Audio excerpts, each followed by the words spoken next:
murakoze cyane. Dukomeze. Iyi videwo n'ubundi irakomeje kugira ngo uze gukomeza kuyumva neza. Nyine ni cya gitabo cy'Abagalatiya ndimo nsoma, ndiho numva ibintu bicyanditsemo, nkumva ni ibintu by'umumaro. Uburyo ndimo mbyumvamo nawe uziherere, ntabwo ari ibice byinshi, ni ibice 6. nawe uziherere ubisome, ugire ihishurirwa ryawe, kuko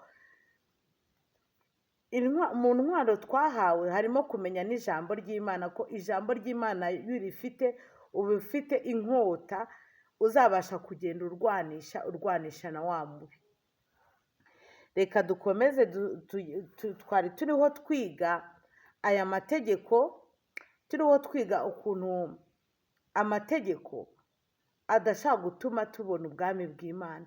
Yesu Kristo yaraje, araza aba igitambo kimwe gusa ku musaraba, akuriraho ya mategeko. Ko twari turimo dusoma ibice 2 tugeze ku murongo wa 16.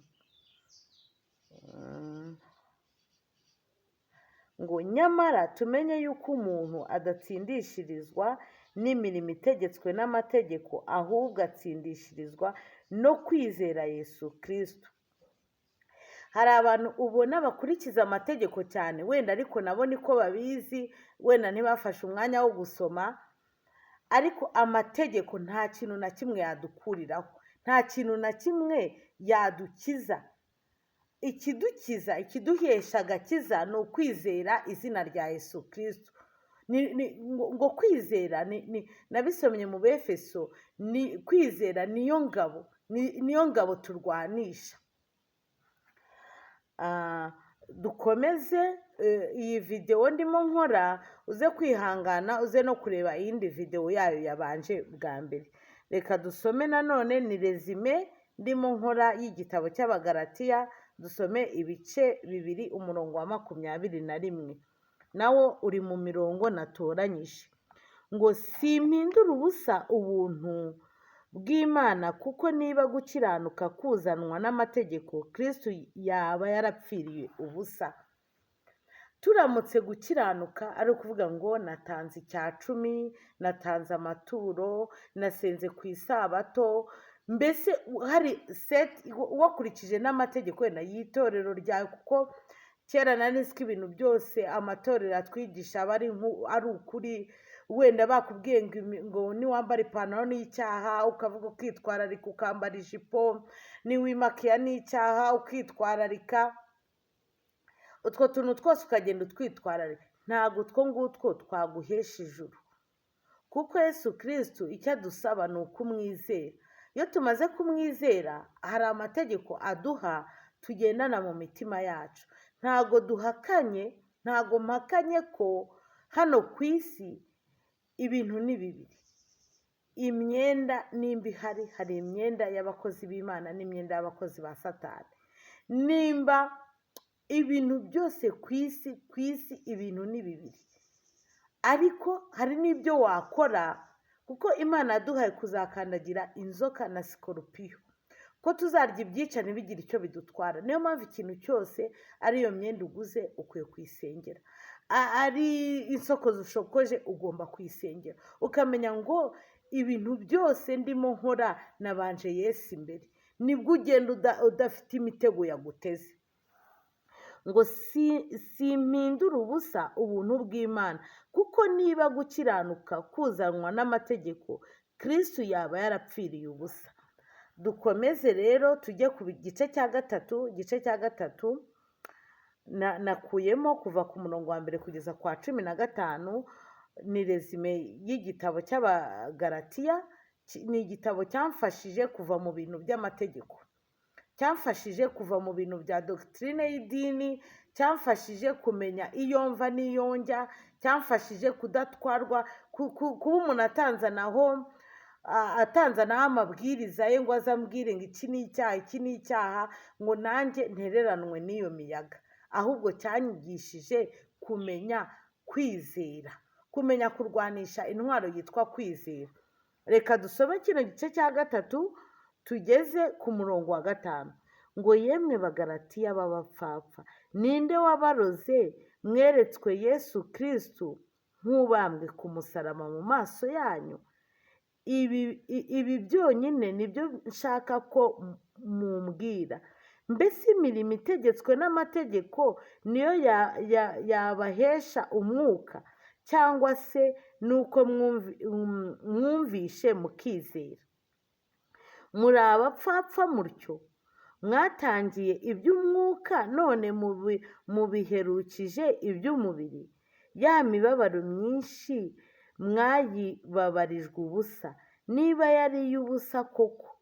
Mbese ibaha umwuka, igakora ibitangaza muri mwe, ibikoreshwa n'uko mukora imirimo itegetswe n'amategeko, cyangwa n'uko mwumvira mukizera? Buri gihe iyo nsomye Bibiliya mbona hari akantu mu mpano z'Imana, murazizi harimo impano 9, impano yo kwizera. Byonyine no kwizera, ukizera ko Yesu Kristo ari Imana yigize umuntu. Nasanze abantu bibaguye kumenya yuko Yesu Kristo ari Imana yigize umuntu, yaje mu isi ikabana natwe. Ugasanga rero hariho ibintu by'amategeko, bya doctrine, amategeko rimwe na rimwe bashaka no kugushyiraho kugira ngo bakubohe, bakubuze umudendezo. Ayo mategeko rero niyo wayakurikiza akashana, udafite kwizera izina rya Yesu Kristo ko ari we nzira, ari we kuri, ari we bugingo, ukajya utamba buri mwaka. Hari abantu wenda bagitamba ukabona babaze, umwaka ushize bafashe ihene barayikata, bagira gute, bagatumira abantu baze dusangire. Ibyo bintu ntabwo ari byo byaguhesha ijuru, ahubwo ijuru uzariheshwa nuko wizeye ko Yesu Kristo yaje gukuraho amategeko ya kera. Reka dukomeze turebe Abagalatiya ibice 3, umurongo wa 24 tugeze kuri 29. Naho nagiye nsoma, uziko nakubwiye ko Abagalatiya ari igitabo kirimo ibice 6, nagiye ngerageza gukuramo imirongo yadufasha kugira ngo tumenye icyo Imana idushakaho. 24 kugeza kuri 29 haranditse ngo ubwo nibwo buryo amategeko yatubereye umushorera wo kutugeza kuri Kristo ngo dutsindishirizwe no kwizera. Ariko kwizera kumaze kuza, ntitwaba tugitwarwa na wa mushorera. Ya mategeko nyine, kuba hari ukuntu numvaga nshaka kugira ngo ibintu byose Imana idutegeka mbyubahirize, nyishimishe. Ariko iyo utaramenya Bibiliya, niyo mpamvu Imana itubwira ngo dufate kino gitabo tugisome. Hari igihe nyine usoma ikintu ukahita uvuga ati Imana irashaka ko tumera gutya, ko tumera gutya, ko tumera gutya. Ariko uko ugenda usoma ukagenda urushaho kugenda ugirana ubusabane n'Imana, ugenda waguka, uba munini, uba mugari. Urumva nka hano 3:24 ngo ubwo nibwo buryo amategeko yatubereye umushorera wo kutugeza kuri Kristo ngo dutsindishirizwe no kwizera. Ariko kwizera kumaze kuza, ntitwaba tugitwarwa na wa mushorera. Mbese muri abana b'Imana mubiheshejwe no kwizera Kristo Yesu? Kuko mwese ababatijwe muri Kristo muba mwambaye Kristo. None ntihakiriho umuyuda cyangwa umugiriki, ntihakiriho imbata cyangwa umudendezo, ntihakiriho umugabo cyangwa umugore, kuko mwese muri umwe muri Kristo. Ubwo muri aba Kristo, muri urubyaro rwa Aburahamu, muri abaragwa nk'uko byasezeranyijwe. Ngaho imagine, ngaho dutekereze hahandi handitse ngo umugore ntukavugire Imana. Nyine iyo usomye hariya ngo umugore ntakwiye kwamamaza Yesu, ariko hano aravuze ngo ntihakiriho umugabo cyangwa umugore. bya bindi byose bikubuza ngo mugore, ngo nimba ngo ugiye gukora iki, ngo hano haranditswe. Ariko iyo usomye kino gitabo cy'Abagalatiya kiguhishurira, kikugira munini, kikugira mugari, kikaguhishurira irindi hishurirwa. Reka dusome rero Abagalatiya tugere ku gice cya 4, turava ku murongo wa mbere tugeze ku wa 5. ngo ariko ndavuga yuko umuragwa iyo akiri umwana atagira icyo atandukaniraho n'imbata, nubwo yaba ari nyir'ibintu byose, ahubwo ategekwa n'abamurera n'ibisonga kugeza igihe cyategetswe na se. Natwe niko turi, tukiri bato twari imbata, dutegekwa n'amategeko ya mbere yahoze mu isi. Maze igihe gikwiriye gisohoye, Imana yohereza umwana wayo wabyawe n'umugore. Uwo mwana wayo wabyawe n'umugore kandi yavutse atwarwa n'amategeko. Yesu Kristo nawe yaraje yubahiriza aya mategeko ngo acungure abatwarwa nayo. Yesu we, biduheshe guhinduka abana b'Imana.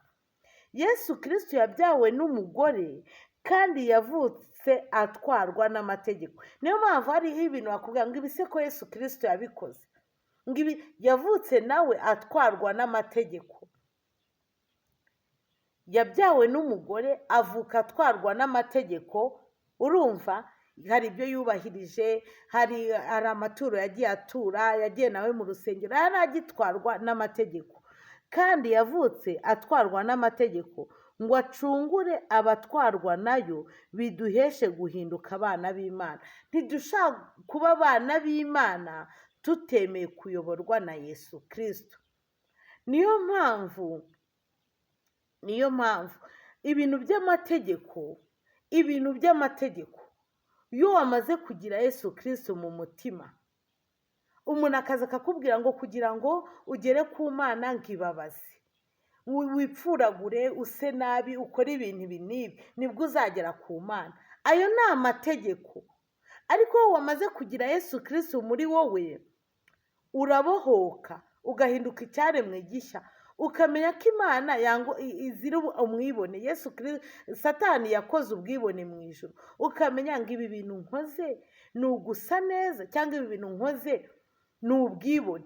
Ibyo bintu byose Yesu Kristo akagenda agufungura, ukaba mugari, ukaba umwana w'Imana. Rero Yesu Kristo nawe yaje mu gihe cy'amategeko, ntago yaje ngo yigumure ku mategeko. Ariko rimwe na rimwe yaragendaga n'abigisha be, agakiza abantu ku isabato, akumirwa, akareba ukuntu abantu bakurikiza amategeko kandi ntibakunde Imana, ahubwo bagakurikiza amategeko. Akabwira ati, ni njye mwami w'isabato. Ntabwo mvuze ko gusenga ku isabato ari bibi, ahubwo se uko gusenga ku isabato kuko ufite uko kwizera, wizera umwami Yesu ko ari Imana yigize umuntu, wizera yuko ari Imana yigize umuntu, ufite uko kwizera ku buryo wumva uvuga, mbese waravuye mu bintu ngo niwambara gutya ngo nibwo uba ujya mu ijuru, ngo nupfuka umutwe ngo nibwo uba ujya mu ijuru. Yesu we, cyokora umuntu uzi kino gitabo cy'Abagalatiya, akaba yaragisomye akizi neza, azi n'ibyanditsemo, akaba azi gutandukanya isezerano rya kera n'isezerano rishya, akaba atajya afungura umunwa ngo yigishe abantu kwizera, ku munsi wo kujya mu ijuru Imana yazabimubaza, kuko numenya byinshi Imana izakubaza. Ukaba uzi neza yuko ushaka kugerekaho abantu imitwaro n'amategeko atuma batagera ku Mana, akaba yavuga ngo sinatanze icya 10, sinagize gute. Ibyo bintu byose bikamuhambira bikamubuza ijuru. Byaba bibabaje. Reka dukomeze dusome ku gice cya 5, niho tugeze. Natoranyijemo kuva ku murongo wa 13 kugeza ku murongo wa 15. Igice cya 5 nakuyemo umurongo wa 13 kugeza kuri 15. Haranditse ngo, bene data, mwahamagariwe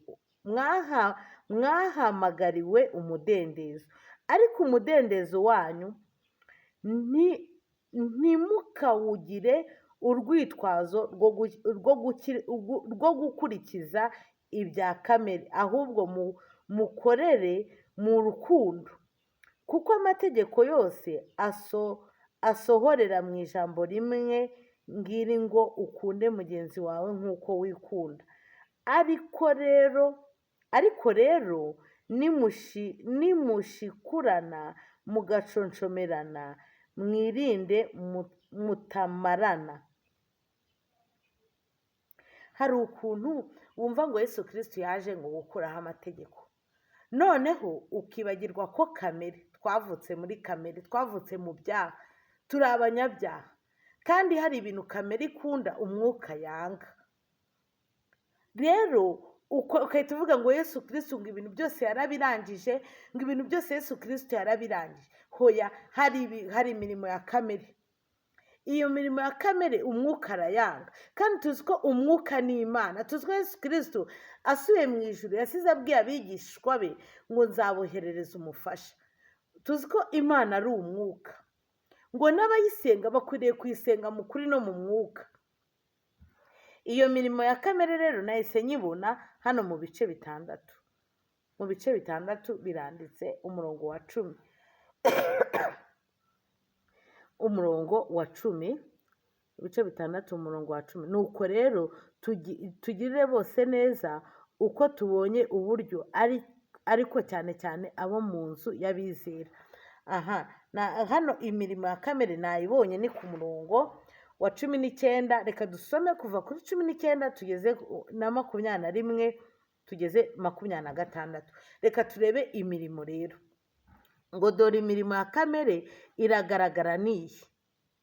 Ya mirimo ugatangira ngo Yesu Kristo yarabirangije, ariko wareba ibintu ukora ukabona ni ibya kamere, kandi Yesu Kristo ntakunda imirimo ya kamere, ahubwo akunda ko tugira imbuto z'umwuka. Ngo rero amategeko yose akubiye mu kintu kimwe: ukunde mugenzi wawe nk'uko wikunda. Mugenzi wawe ni wa wundi w'umukire, wa wundi w'umukene, wa wundi usa neza, wa wundi wanduye, wa wundi muri kumwe buri munsi. Umukunde nk'uko wikunda. Urebe ngo koko ikintu nkoreye uriya muntu nari nkwiye kukimukorera. Uyu mukene ko ansabye, mbese ni umwuka w'Imana uba waramanutse ugatura muri wowe, warangiza ugatsinda ya mirimo yose ya kamere. Reka tuyumve. Dore imirimo ya kamere iragaragara niyi: gusambana no gukora ibiteye isoni n'iby'isoni nke, no gusenga ibishushanyo, no kuroga, no kwangana, no gutongana, n'ishyari, n'umujinya, n'amahane, no kwitandukanya, no kwirema ibice, no kugomanwa, no gusinda, n'ibiganiro bibi, n'ibindi bisa bityo. Ni byinshi. Nawe ikintu cyose uzi utakorera mugenzi wawe kiba kiri muri kamere. Ikintu utakikorera niyo wabishyira mu kintu gike, ikintu wowe ubwawe utakikorera. Nimba koko ufite imodoka, uciye ku muntu akwatse lift, koko wowe watse icyo gihe lift, mbese ni ugukunda mugenzi wawe nk'uko wikunda. Koko ukunze mugenzi wawe nk'uko wikunda, ukunze mugenzi wawe nk'uko wikunda, Yesu Kristo yaba atuye muri wowe. Niyo definisiyo. Mugenzi wawe umukunda, ntiwaza kumusambanya.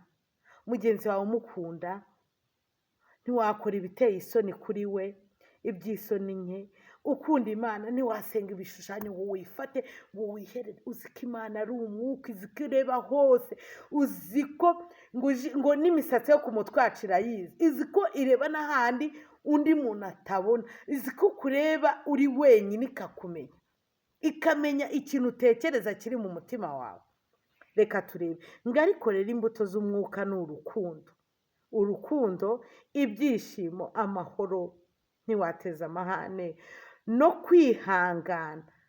Umuntu akakubabaza ukabasha kumenya kwihangana, no kugira neza, ukagira abantu neza, ingeso nziza, gukiranuka no kugwa neza no kwirinda. Urumva ufite urukundo uririnda ukirinda cyane. Ibimeze bityo nta mategeko abihana. Abakristu Yesu babambanywe kamere, babambanye kamere n'iruba n'irari ryabyo. Niba tubeshwaho n'umwuka, tujye tuyoborwa n'umwuka, twe kwifata uko tutari, twenderanya kandi tugirirana amahari. Aha ngaha rero narangirije ku gice cya 6 umurongo wa 10. Nuko rero tugirire bose neza uko tubonye uburyo, ariko cyane cyane ab'inzu y'abizera. Tugomba kugira guterana tukagira inzu y'abizera. Ukwizera kwanjye nkasanga nguhuje n'uyu, tukajya duterana twibuka Yesu, tukagirira neza abo mu nzu y'abizera, kuko ngo nta mukene wababagamo, ngo bose babaga bahuje umutima, ngo kandi nta mukene wababagamo. Birababaje rero iyo ubona abantu baterana ariko bamwe ari abakire abandi ari abakene, kuko ngo kunda mugenzi wawe nk'uko wikunda. Ntabwo wajya kugura indege uzi ko hari na mugenzi wawe utafite igare, ahubwo waguramo utumodoka duciriritse dutoya, mwese mukagira deplacement, mwese nyine mukaba mufite izo modoka, kuko ntabwo wakikunda. Niyo mpamvu ugomba kugirira abantu neza, ngo gutanga bizana umugisha kurusha guhabwa. Iki gitabo rero cy'Abagalatiya, Yesu Kristo ndagushimye ko wakinyeretse. Ni byinshi ntararangiza gusoma, ni byinshi biri hano muri Bibiliya, ariko nzi neza ko hari ibyo wambatuyeho, hari ubwoba nagiraga nkagira ngo hari ibintu nkoze by'ibyaha, kandi rero matari n'ibyaha, ahubwo ari amategeko, ari amadoktrine wenda anatuma tutagira ubusabane nawe. Yesu rero warakoze kunyigisha, warakoze kumfungura, ukomeze unyigishe, nge ntukande kure ukuboko kwawe kumfate, nikukamveho, ukomeze unyigishe, ukomeze umpe ijambo, kuko ijambo y'umuntu arifite aba afite inkota yo kurwanisha, ngo mutware intwaro zose z'Imana, niko mu Befeso handitse. Kandi uranatweretse imirimo ya kamere. Ni ukuri utubwiye yuko amategeko yose akoye mu itegeko rimwe ryitwa urukundo, ngo kunda mugenzi wawe nk'uko wikunda. Mbese ukunda mugenzi wawe, wirinde kuba mugenzi wawe hari ikibi wamugirira, na wa wundi uguhemukiye ugire kwihangana. Rero Yesu duhe kwihangana, duhe kugira izi mbuto z'umwuka zitube mu mitima, zitubeho, ndetse n'abankurikirana bose ubahe kugira ngo babyumve nk'uko ndimo kubyumva. Yesu ngakomeza kubana nanjye, byose ni mu izina ryawe urakoze Yesu, amen. Ndumva ari cyo nababwira. Murakoze, Imana ibahe umugisha. Bye.